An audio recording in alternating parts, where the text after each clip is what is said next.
Okay, here we go. Boom. So I got us recording now. So we're live, and we can jump into it. Okay, I'm gonna go ahead.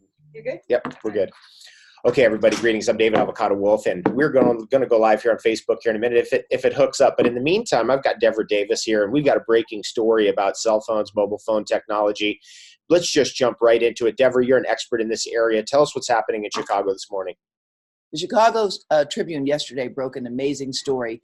They took almost 18 months to get it out. They tested phones independently. The newspaper paid thousands of dollars for independent laboratories to test phones in the way that they're used, which is close to the body. And actually, they allowed even a 2-millimeter separation. And the results showed that most of the phones they tested, which were the most common phones used, the iPhone, the Samsung, those phones exceeded the current test guidelines, some by as much as 5-fold. That's 5 times higher than the current radiation limits. My God. Okay, so tell us what that means to us. That means that we have a certain limit set by the the Federal Trade Commission? Federal Communications Commission of the United States has, the FCC, okay. More than 23 years ago, set standards for testing phones. At that time, the test standards were based on a guy weighing about 220 pounds with a 12-pound head who wasn't very talkative, who spoke for 6 minutes. And the test was solely to measure whether or not his brain would get hotter or his body would heat up. Now, in fact, we know that test phantom is called a standard anthropomorphic mannequin. We called him SAM for short. We know that test mannequin is not representative of the majority of users today who are young, who are smaller, who are using phones in different ways. They're not necessarily talking on them, but they're having them next to their bodies. And close to the body, even when your phone is not talking, it is sending a handshake to the tower up to 900 times a minute, Wow. Saying, where are you? Here I am. Where are you? Here I am. And whenever it goes to ring, whenever it goes to answer, whenever it goes to download data, it goes to blip to max power. Now, what we understand biologically is that the biological impact of the cell phone signal is turning my cell phone off right now. It's not related. It's not related to the power. It's related to the pulse of the signal. So the signal is very irregular. And as it continues throughout the day being irregular, our cells, every cell of our body, is set to resonate with the normal electromagnetic pulse within our bodies that keeps our heart and our brain moving. And what these pulses can do over the long term is disrupt the ability of our cells to communicate, disrupt the ability of our cells to repair themselves. And we have natural DNA repair. And these processes are disrupted by this kind of communication.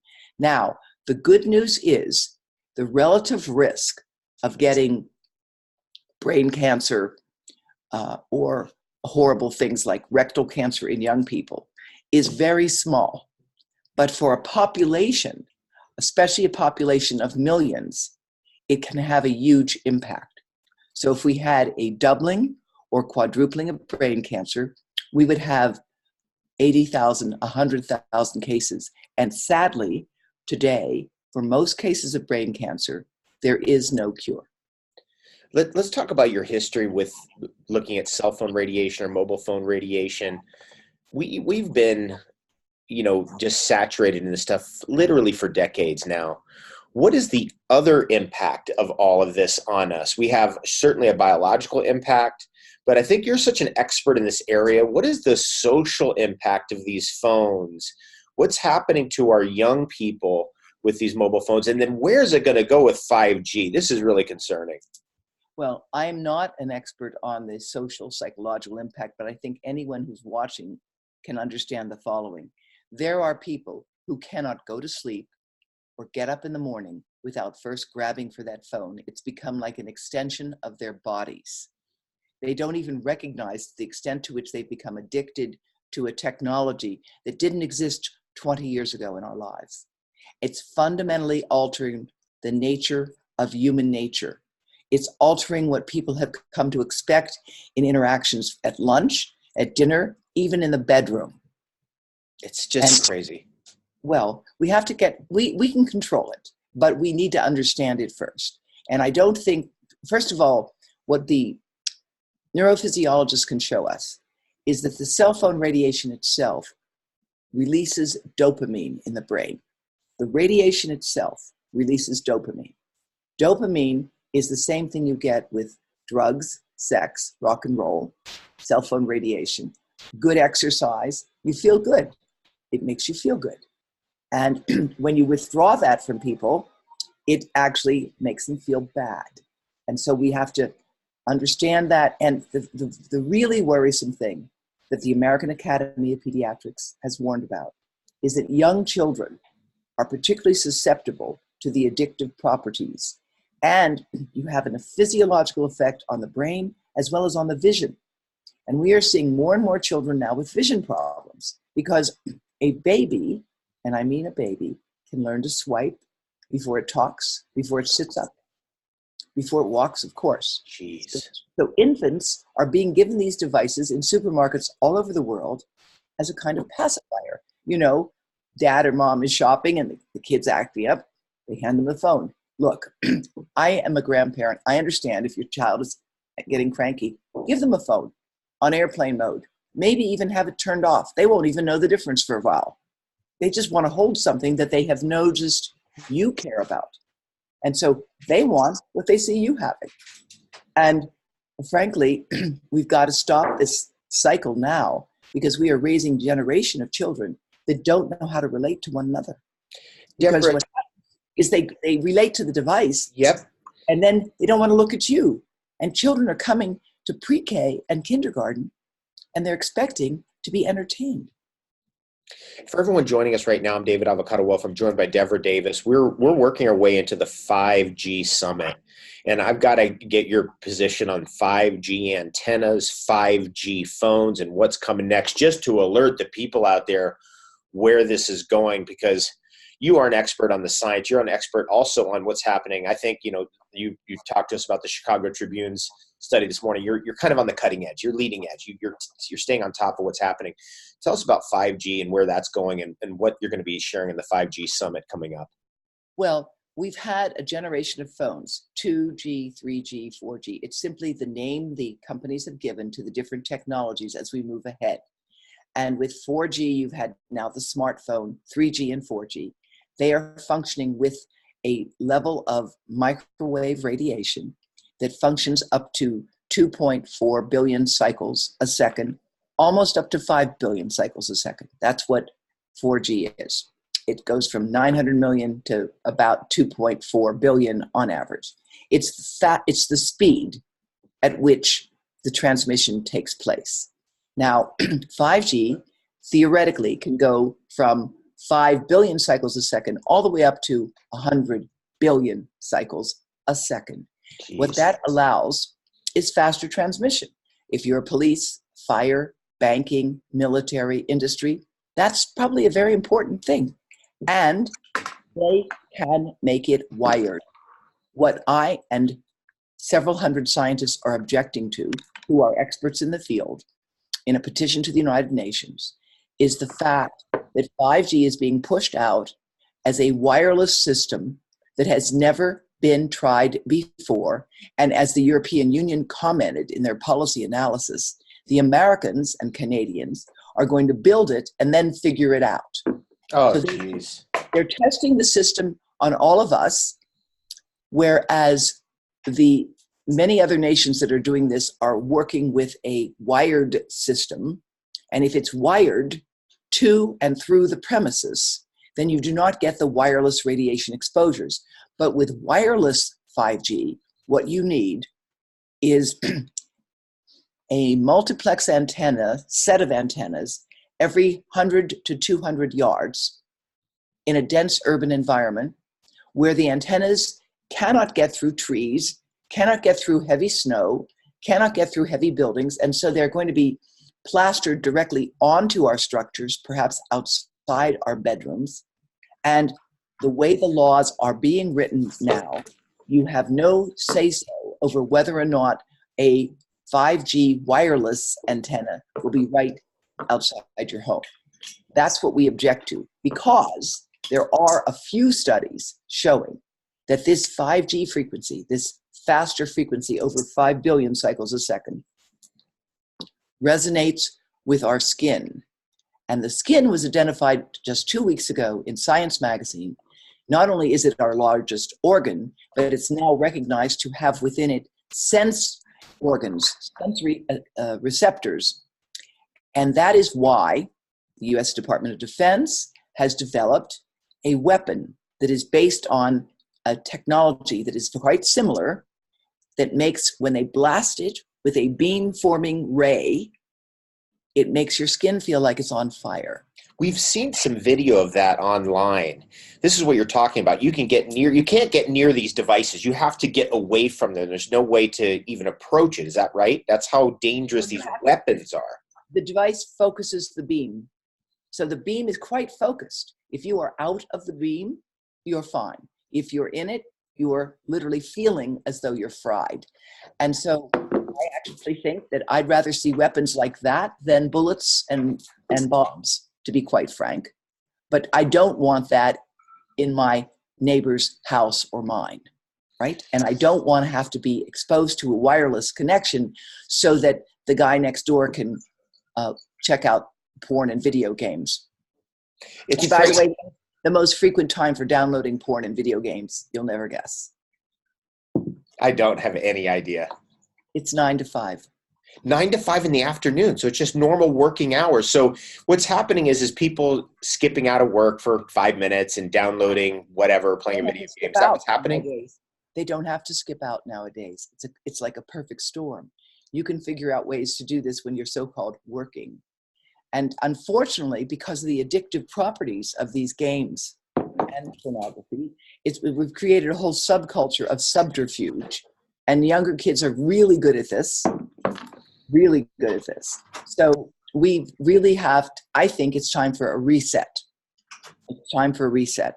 I think that 5G and the higher technologies belong in hospitals and in clinics, wired, not wireless, and it belong in fire stations and police stations. But in the United States, as an example, in California and many places, the fire stations have been exempt from having to put 5G or other antennas on their roofs. They're exempt because the fire people objected to symptoms they were starting to develop that had been confirmed and published, by the way, in the literature, showing that when masts were directly on top of the fire station, depending on a number of configurations, of course, that there were documented, confirmed symptoms of brain damage with functional MRI imaging.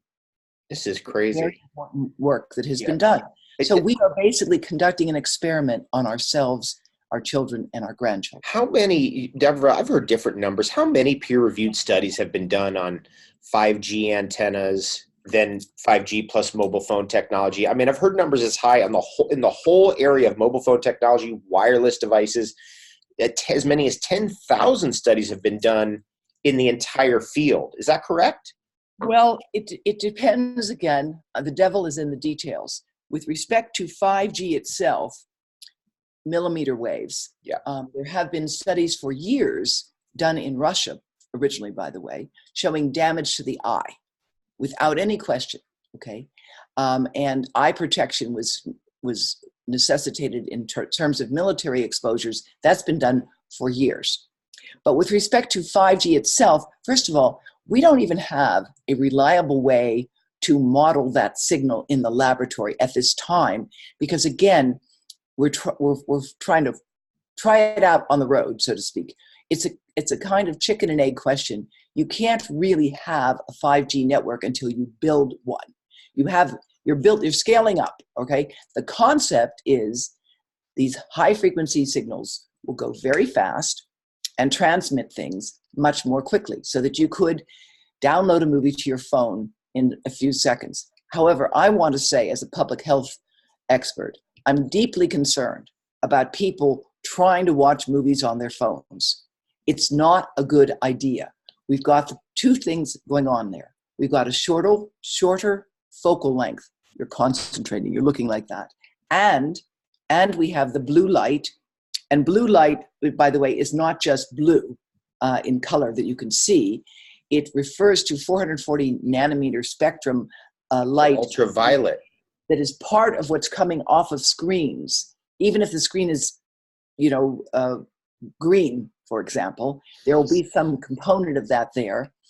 And blue light has some health benefits during daytime, but in the nighttime, blue light interferes with the body's ability to produce melatonin. Melatonin is a natural hormone that we produce in the dark. You should have no light in your bedroom of any kind, no electronic devices on in your bedroom of any kind, because what it's been shown to do in animal studies, that light increases the production of things that block repair and reduces the production of melatonin. So you need melatonin in order to repair damage. So you don't get as deep a sleep, and it's a part of the insomnia problem. For everyone who's just joining us, or if you've been listening to Devra Davis, she's an expert in wireless radiation and the impact of these mobile phones on us. We've got a breaking story coming out of Chicago indicating 5 times the radiation is coming out of these phones, most of the common phones, than we thought. We're heading towards a 5G summit. I'll put the links above or below, so make sure you click the links. Join the 5G summit. Devra's going to be speaking there. She's got a lot to say and a lot of information. And thanks so much for being with us. I know we just got a short amount of time. What else did you want to share with our people here about this message and about the coming 5G antennas? What we can do to stop it? How do we protect ourselves? I would appreciate it if people would look at our website and share it with their friends and neighbors. It's I'll put the links in. Go ahead. What's the website? ehtrust.org. And I very much hope that people can get involved. They need to write to their members of parliament. They need to write to their congressmen, and they need to demand congressional and parliamentary investigations now on this breaking story at the Chicago Tribune that documented that phones actually emit up to 5 times more radiation when tested next to the body. The scandal is that phone testing today is fraudulent. It's just as fraudulent as the diesel engine scandal. And the diesel engine scandal, I will remind you, resulted because cars were engineered by every diesel engine manufacturer, not just Volkswagen, to automatically reduce the emissions they released when they were hooked up to a computer to test them. That is why many European cities today are just clotted with smoky, dirty skies, because on the roads, they have all of these fraudulent diesel cars, you may have them in Canada as well, which are emitting up to 400 times the levels that they are supposed to for diesel emissions. Now with phones, the test system for a phone takes a guy weighing over 200 pounds with a 12-pound head and puts the phone in a holster up to an inch off the body, and then tests the radiation into the body. What's wrong with that? That's not how people use it. That's correct. And every millimeter off the body gives you 15% more radiation. So think about that, right? Jeez. An inch, 2.54 centimeters, 254 millimeters. It's huge. It's huge. And so not only did the Chicago Tribune break this story, but our website, ehtrust.org, shows you links to the French Frequency Testing Agency and the country of France released test data that the country of Canada and the country of the US have not responded to. From a national agency in France, they tested over 400 phones. And those phones in France, 9 out of 10 failed to meet their standards and exceeded them by 2 to 4-fold. Now, if the French standards are applied to Canada and the US, then our phones exceed the current limits up to 11-fold. And that is a peer-reviewed publication by Professor Om Gandhi at the University of Utah. All of this can be found on our website. And we want to encourage people to be informed and to demand congressional and parliamentary investigations into what has gone on here, because for years, through my book, Disconnect, which was published first in 2010, through letters to Congress, to testimony that I gave to your Health Committee of Parliament, to work with the Canadians for Safe Technology, with Frank Clegg and Meg Sears. We have been warning about this problem repeatedly. I would encourage you to talk with them as well, because Canada has a very vibrant community of people who have been concerned about this issue, and the government has shut them out totally because it has taken the advice that has been given to them by experts who are funded by industry.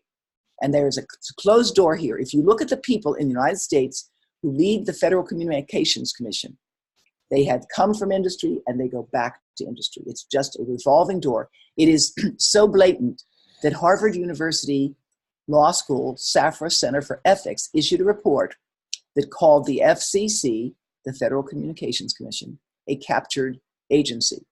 And that is why it's going to take you and many others to becoming better informed and to say, look, we like the technology. We're in favor of technology, but we are in favor of our health. We don't want to be opposing things, except we insist that they have to be shown to be safe. And safety testing, as Magda Havas has repeatedly reminded us, has never been demonstrated for 5G, nor for many of the other uses of this technology. Devra, you're amazing. Thank you so much for joining us. And I know you've got to get back to work because you got this breaking story to deal with. We really appreciate you. The 5G Summit, click the links above or below. ehtrust.org. We'll put the links above and below. Thanks so much, Devra, for your advocacy. We appreciate you. And good luck today. Thank you so much. Bye-bye. Thanks so much. Bye-bye. Bye.